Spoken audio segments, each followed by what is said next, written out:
To complete the latter part of the video, which I'll just do it. There was a call that was coming and got disconnected. So you have a choice. Either you stay on to that sensation and relate with that sensation as your constrictive provisional ego identity. You can choose to live in that identity. Then what happens in this? Every sensation you're going to get entangled with, and if you stick to some sensations more or more experiences more, it'll start giving you illusions, and you're trapped into those illusions, and you do not let the infinite being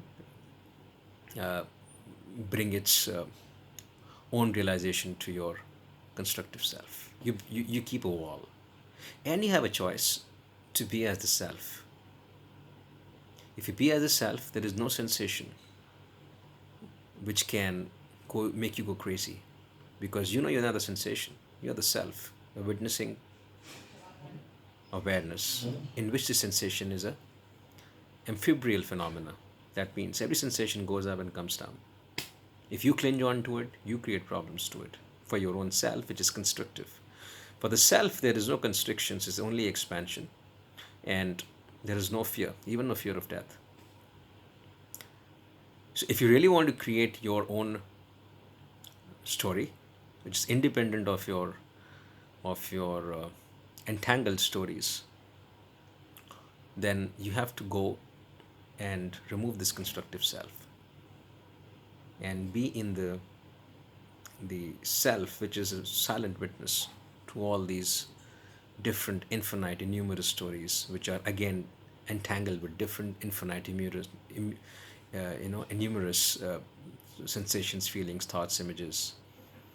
So there are a lot many qualias, but the point is that you're not the qualia. You're the experiencer of the qualia, in which these qualias are happening like modes of stream going up and coming down. So you've got a choice. Either you be the qualia experience itself, or you be the expanded self, the real ultimate infinite self, which you are in a way, but you don't realize that because you confuse yourself with the selfie, which is the ego constrictive mode. So once you come back to your eternal self, you understand nothing can impact or bother you. You're always in a state of calmness, equanimity, and reflection.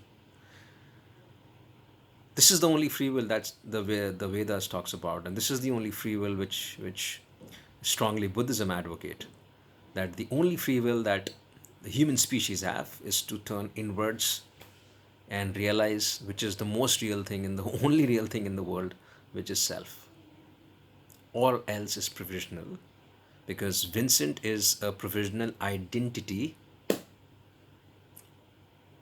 in this eternal self. But then, if you relate with Vincent as the self, then you have a constrictive identity. So, when Vincent was born, it started from a fertilized egg, then an embryo, then a toddler, then an adolescent, then a adult, and now, growing up to the ladder of chronological age. But it all evolved. I mean, somebody taught me to walk. I don't remember this day, the first day I walked. Somebody taught me to speak and understand this language of English. Somebody taught me how to swallow and eat the food. Somebody even taught me how to hold a pencil in my hand. But this was an evolving self. So your body mind is just an evolving phenomena. But it's evolving where? Where are your memories? If I ask you, what did you eat last night? You would pull out somewhere, right? Your brain is only a mechanism to pull that out, but where it was lying? It was lying in consciousness. So you are that consciousness, the awareness, the self itself, where all these experiences are happening. But if you relate with the experience, you become that experience in a constrictive identity, which is subject to the principle of pleasure and pain and fear of death. The moment you get out of the constructive reality, constructive identity, and come back to the self, which is the core, where all these experiences will take a rise and then subside, you have actually realized something which was realized, that which is the only real. And that all is Tat Tvam Asi in terms of Mahavakya. Have a thought of it. I try to keep it very simple, but the more you go away from your constricted self, and the day you go literally away from your constricted self, you'll understand there is no suffering. Suffering happens because you're the constricted self, which is subject to suffering.